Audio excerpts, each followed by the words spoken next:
Would you say you've lived a lifetime always looking over your shoulder because of who you are? Oh, not with this sore neck. That's age for you, well afterwards. You know what I mean? No, there's a lot of hate that comes with this, and I never expected it to be hate, and mostly it is, and it's from the areas that I least expected it. I mean, the early punks really turning on me in that way. There's no point to that. Fucking hell, I opened the door, you know, and I kept it open, and you fuckers closed it on me, and telling me I'm the sellout. It's you cunts that fucking think you're Johnny Rotten that are the sellout. You should be your own selves. I'm me, that's all I can do in this life, is present to you the life that I've been given, by whatever means possible. I'm clinging to it and telling my story truthfully. Don't think you can pick up on that, imitate it and destroy the original. The blueprints are safe. You know,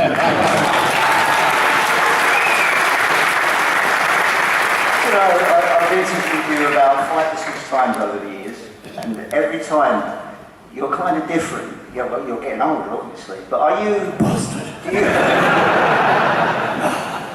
John, you don't look a day older than when I first interviewed you.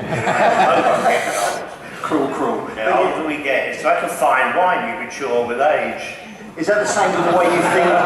Is that the same with the way you think? And have you mellowed out, or have you got even more radical? No, you don't mellow out. That's absolutely not fucking true.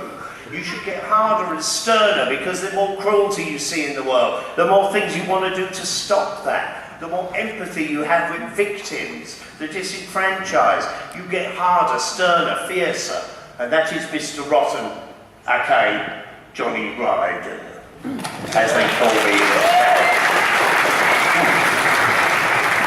You never surrender, ever, never, ever, until the day you have to face your own death. And, well, you know, I've got some heroes about that, facing death. I've said this before, and I absolutely do admire, there's many things I don't admire about Oscar Wilde's lifestyle, but the way he faced death to me was the most fucking brilliant thing. There he is, he's dying in France, and he looks up and he goes, that wallpaper is hideous, one of us has to go.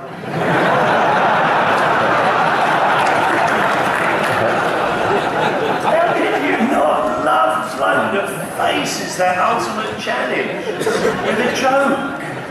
And how rewarding is that? If you think about it a bit deeper, how rewarding is that to us who have to continue our lives, right? To know that you could be that brave when your time comes. Really, please, thank you, Oscar. John, tell us about the public image is wrong. Tell us about the film. I know it's...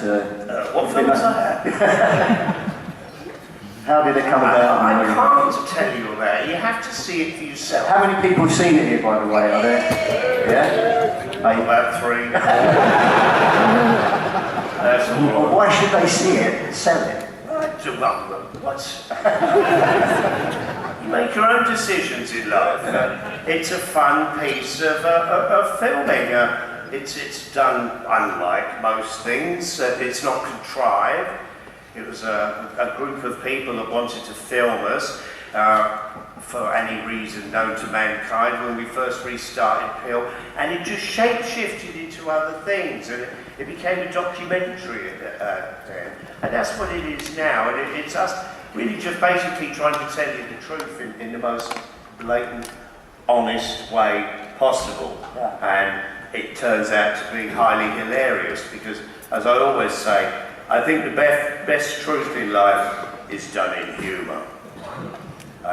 That's the ultimate wisdom. It's like as the Irish say, you cry at a wedding and you laugh at a funeral. And then, if you really think about that, that's very, very intelligent, perceptive thinking. Please go home and think on this. So you advise everyone to see it, obviously. I haven't had the chance to see it yet, but I hear it's a You will make your own decision. Yeah. I'd love you all to see it, but I ain't fucking paying. Do you know, I was looking at some notes of yours, and there's everything in it you need to know. If you don't want to know, don't bother. And this is the tragedy in the modern world we now live in. People are not interested in genuine information anymore. We're now looking at gossip on the internet, the information highway. There's no information to be gleaned off the internet anymore. You know this. It's innuendo, lies, and fake fucking rubbish. Go directly to the source, and a documentary like that is the source. Right? That's it. We do the best we can in life, we offer you the truth. Now, if you're prepared to accept it, that's fine. If you're prepared to avoid it, that's not really very fine of you at all. Because it means you're negating your responsibility to the rest of us that really do care about the world we live in.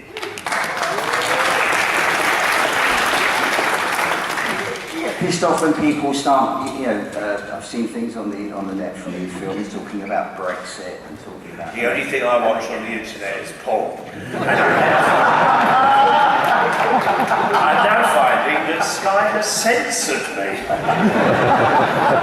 Yes, I go away for a year, I come back, and they're telling me I have to prove I'm over 18. Not only that, but I have to also prove that I can gamble. Oh, that's the angle, isn't it? Right? Yeah, to sneak a bit of porn in, you have to ask, can you go on the gambling network? Well, fucking hell, it's a gamble to dangle. How can you put up with this country? How can any of you anymore? Could you never see yourself living in... nothing. You can't do nothing. You can't smoke in a pub. Well, fucking hell, alcohol's great for you then. Which obviously means that they're going to be banning that next. So it's O'Doul's for life. Could you never see yourself living here again? Alcoholic Irish beer, isn't it? Could you never see yourself living here again? Are you quite happy? I've never run in my life. Living here, you mean? Not in Blackpool, I mean. Yeah, well, I come back once a year. I've got family here. I've got all the connections. All right. It's just as a permanent lifestyle, no, because too many of you cop out, and I don't mean any of you personally, but I mean Britain as a whole. You've become a nation of really feeble fucking wankers. You really are. You are right. This country used to be hard. This place frightened Hitler. What you fucking up to now? So you think, really, what makes you think that? Silence. But you're getting sort of renowned for having sort of kind of radical views now. That's not radical. But you always were. That is not radical. No. This is an independent nation. It is an island nation. It is a nation of immigrants. And we're proud of ourselves, or should be. And we should take fucking rules from no one but ourselves.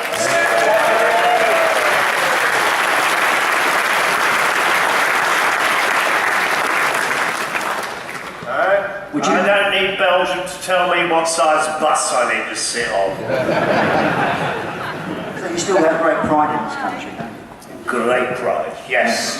Yes, this is substantive to me, Britain. This is my culture, you're my peoples, and I love you, and I always will. And I will never lie to you. Ever. And that's the truth. I've interviewed you on a few occasions, and you've never told a lie to me. I just don't know how. I'm too stupid for it. It's the truth trying to inject you with before. I'm one of those secretly backward children. Here's an interesting fact about John. He used to like, his favourite TV programme was Crossroads. Oh, yeah. He wanted a role. Oh no, you have to be really old for that one. It was bizarre. Then he got the role. It's just one of them TV soap operas where it was so bad it had no plot at all.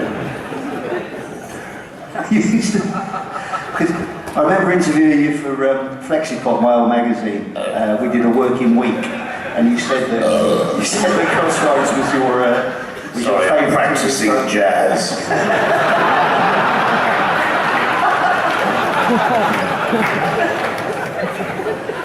It's great because I've interviewed you like once every 10 years or something over the last 40 years. And I know, it's amazing. And he still doesn't remember me. I went all the way to fucking LA to see him, to do it for the interview for the book. And I said, John, and he said, look, I'm sorry, I don't remember you. And he said, I must have met a million people in my life. Remember who?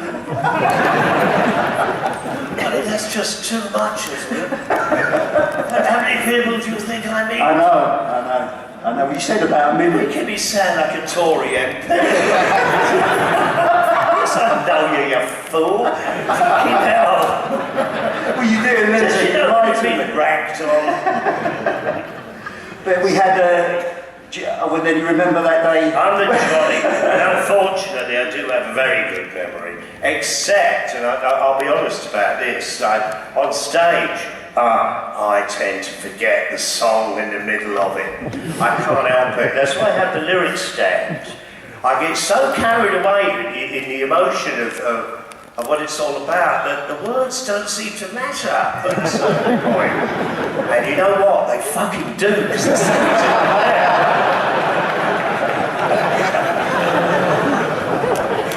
I mean, that's a dilemma. And that's as honest as I could ever tell it to you. I mean, and I want you to know that, and I want you to empathise with me, but at the same time, have a bloody good laugh at me falling apart. It's very stressful on stage. It really is. There's so many issues being thrown at you all the time, and for me, I love eye contact with the audience, right? I really do. I like an audience brightly lit. And that's how I know that the emotions are getting to where they should be, and that those feelings are feeding back into us as a band. That's where we're at our happiest, right? That's when it becomes trance-like, and the whole thing then becomes, as I've said many times, a church without religion. That's music at its finest point for me. It becomes beyond music. It's that empathy and that sense of integrity as human beings that we can share with each other. That's the most fantastic feeling, but it's also very complicated. Because from time to time, and just as an aside, I mean, I can spot you out there already. Right? Some of the followers that come to all the gigs, you always insist on sitting in the front row in the same seat. Don't you think that's fucking distracting? And that's no dig, but really, you know, mix it up and move about a bit, you know. Otherwise I think like I've got some kind of systemic brain disorder. When was the last time you went to church? There wasn't a wedding or a funeral? Oh no, it was a couple of months ago. It was a wedding. My brother's daughter got married in Cork in County Galway. It was a lovely wedding, fantastic. 3 days of the shits. Do you regret not having any children, John? Well, we lost one, and that ended everything. Yeah. That was abysmally sad. You know, miscarriages are, and you get on with it. You know, you just have to deal with that. I mean, life is full of issues, permanent issues. Well, I've just had one brother recover from cancer, but we were always watching that he might come back. And then another brother's picked it up, and then an ex-manager, a good friend of mine, Keith Burton, He's now got cancer. And my wife's seriously ill at the moment with the death of Ariana of the Slits. That was her daughter. She's never really fully recovered, and it's creating all manner of really, really sad mental issues. And we're doing all this on tour, trying to record an album, do gigs, and talk to... What was your name again? So life is not easy, but there's no self-pity in that. These are the cards you dealt with all the time. I think of myself as incredibly lucky, because I bet there's a good 70% of you out there that have it a hell of a lot worse.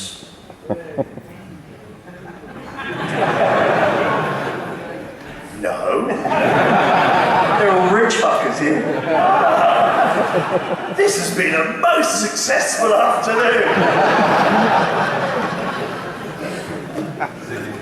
You lucky millionaires. Are you all related to Ken Dodd?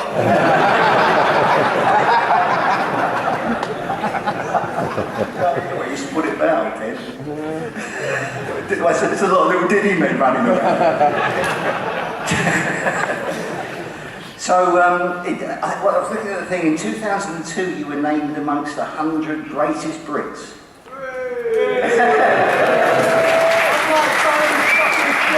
Yeah, what was the official title of that?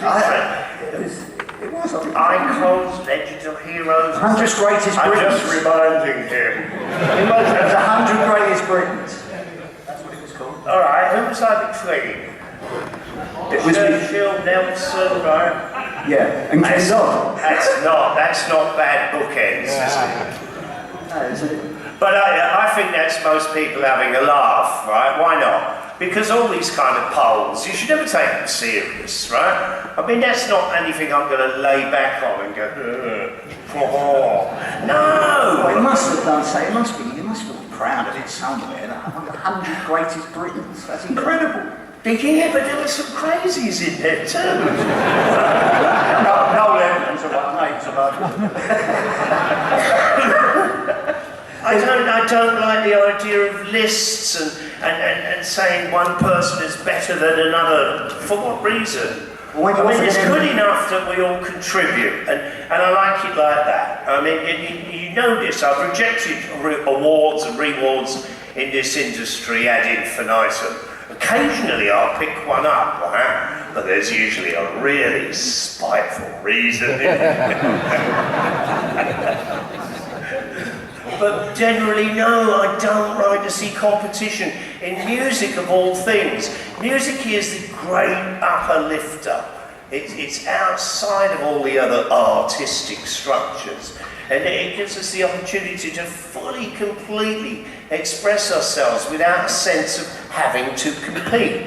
Now, unfortunately, a lot of bands have ruined that concept. But, hello, that's the concept I mean when I say pop music, right?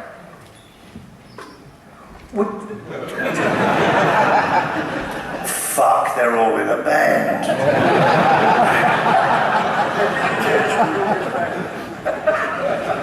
The Ken Dodds. It's a conspiracy. I don't like competition in music. I've never believed in a chart system. I don't like it. It doesn't work. It's music, and music is done for all of us. But the most basic honesty is don't copy somebody else's. For fuck's sake, please don't be doing that. Right? And that's the trouble. That's the trouble with categories. As soon as you get a category, there's 10,000 fucking idiots wanting to be exactly like you. Still practicing jazz. Is it true you were offered an MBE? Is it true you were offered an MBE? Or is that an MBE? Were you offered an MBE? No, what a fucking fabulous lie. Oh, it must have been the night. Oh, come on, I mean, don't have to repeat this tired old axiom. Yeah, here we go. How the fuck would I kneel while the Queen held a sword above my What kind of stupid is that?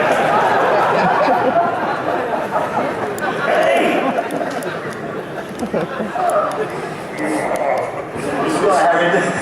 forgot Aaron just saying. I have studied my history.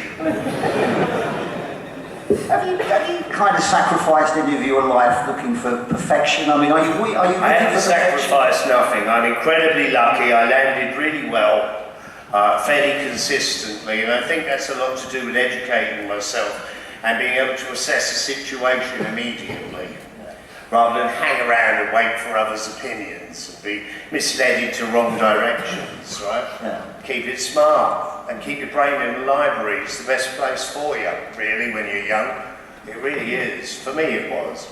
And I still think that I missed the demise slowly in the tearing down of record stores, libraries. These are fantastic places of information.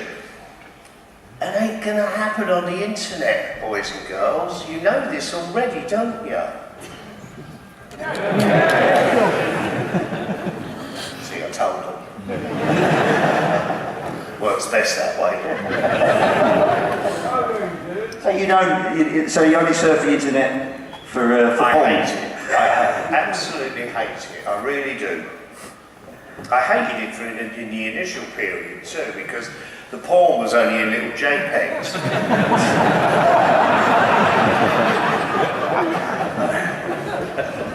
I had to wear big lenses, and I'm damn sure that's what's ruined my eyes. Who do I sue? A boy named Sue.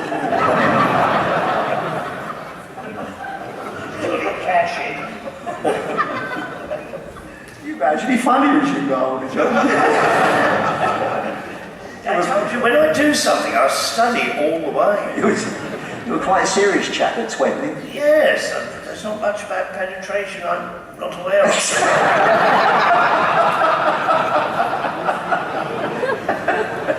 Do you ever think of old Malcolm at all? Does that ever? Yeah. Well, when you're penetrating, you're not really thinking.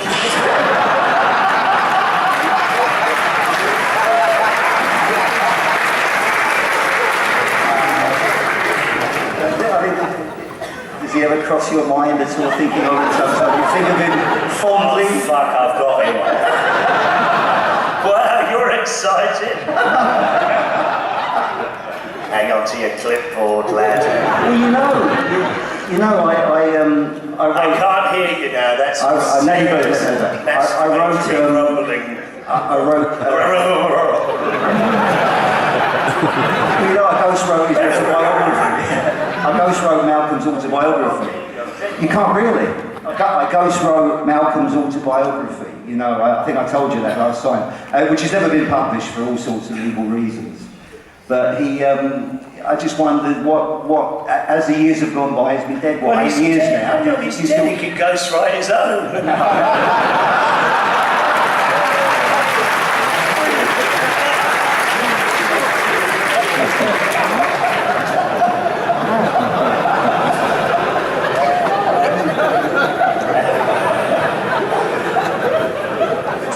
Now the years have gone by, do you think of him fondly now? Well, no. This is fucking hell. A question like that reminds me of, I don't know, Frankie Howard. The same vein. No, listen, I don't want to hear bad words about people who've died. No. My attitude is move on. Try to remember the good. And I'm still trying.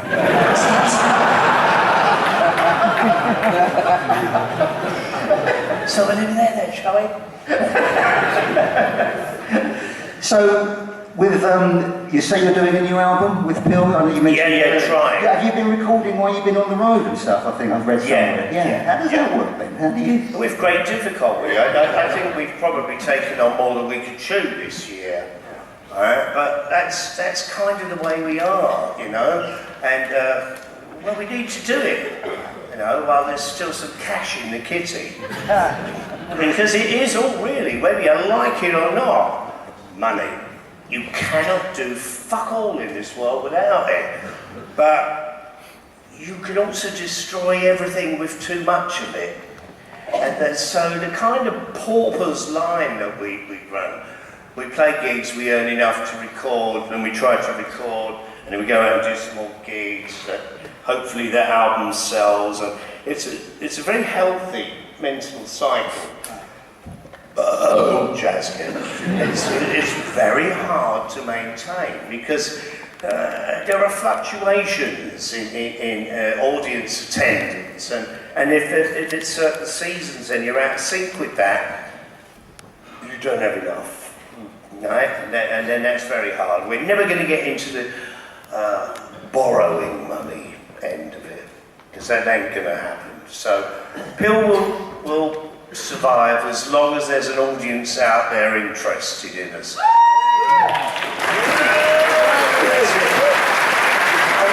Funny, I was talking to someone